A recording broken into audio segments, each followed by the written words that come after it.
Hello les amis, bienvenue sur les jeux de Cassiopée. Donc cette semaine, on poursuit notre découverte des différents binômes du tarot de Marseille.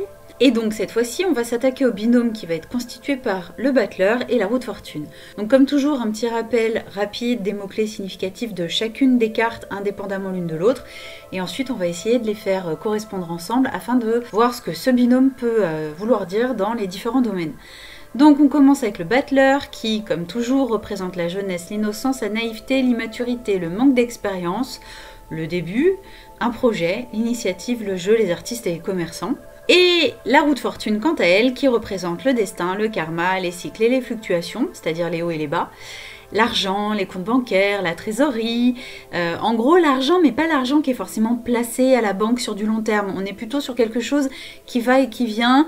Ça peut être aussi des actions en bourse en fait, avec des hauts et des bas. Ça peut représenter les prêts et les emprunts bancaires, les opportunités, les évolutions, la technologie et la technicité, et les retours, comme par exemple le retour d'un ex dans votre vie. Alors, quelques significations au niveau global. Alors, ça peut représenter une jeune personne qui a tendance à aimer jouer au jeu d'argent. Ça peut représenter des problèmes sur un véhicule, liés notamment à un élément rond, comme une courroie, une roue, un boulon. Ça représente aussi souvent une invention technique, puisque avec la roue de fortune, il y a aussi cette notion un petit peu de technicité. Ça représente un salon de type foire de Paris, et la formation d'un cyclone ou d'un ouragan. Au niveau sentimental, c'est un binôme qui peut signifier donc un quotidien qui est rythmé par des rencontres fréquentes et pas forcément voué à durer.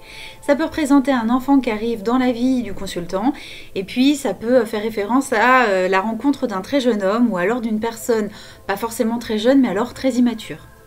Pour ce qui est de l'aspect professionnel de ce binôme, alors ça peut représenter une start-up ou une nouvelle entreprise qui se crée ou se développe, le fait que vos affaires prennent de l'ampleur, ça peut représenter une évolution ou une opportunité professionnelle avec souvent une augmentation de salaire, mais en général c'est une augmentation qui est relativement modeste. Quand on a une très grosse augmentation, en général, il y a plutôt le diable, voire le diable avec la force. Alors ceci dit, si vous avez la force et la roue de fortune, l'augmentation, elle est peut-être moins mirobolante qu'avec le diable, mais elle peut être relativement conséquente.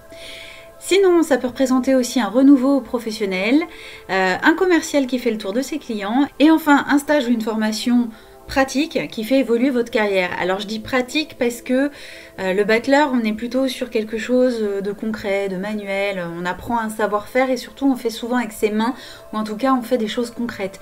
Si ça avait été un stage ou une formation plus théorique, on aurait plutôt eu la papesse parce qu'elle représente tout ce qui est écrit, éventuellement l'impératrice qui représente tout ce qui est intellect et aussi les écrits dans une moindre mesure, et puis sinon on aurait pu avoir le pape qui représente les maîtres de conférences, les études supérieures et le fait vraiment d'être en contact avec des pontes dans un domaine bien précis.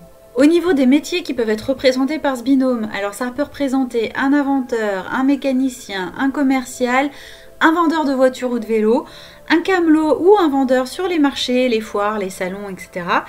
Ça peut représenter aussi un trader, alors en général plutôt un jeune trader, un courtier ou même un boursicoteur du dimanche.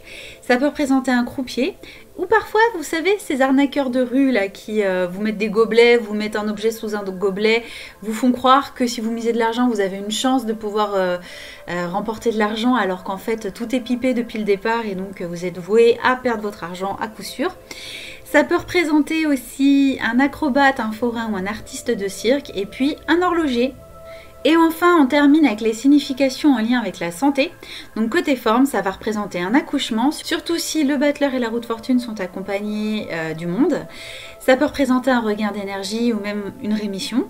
Ça peut représenter un examen des yeux, surtout si ce binôme est à proximité de l'amoureux. Ça peut représenter une opération ou une injection au niveau d'une partie ronde du corps. Donc ça peut être au niveau de la rotule ou au niveau des disques. Ça peut faire référence à la polyarthrite ou au rhumatisme, notamment si c'est proche dans un tirage de l'arcane sans nom. Et puis enfin, ça peut représenter la pose d'un corps étranger, parfois électronique, comme un pacemaker ou un dispositif auditif.